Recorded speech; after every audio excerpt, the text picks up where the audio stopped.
stop moving. So next thing we're gonna do, I'm gonna loosen this up first. So it's just an Allen bolt back here.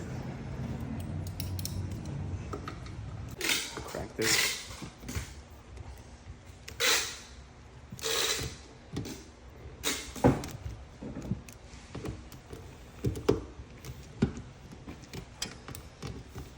Just have to loosen this up enough so that you can get it to slide over. And then what we're gonna do is pull out the Phillips head screw right here in the washer.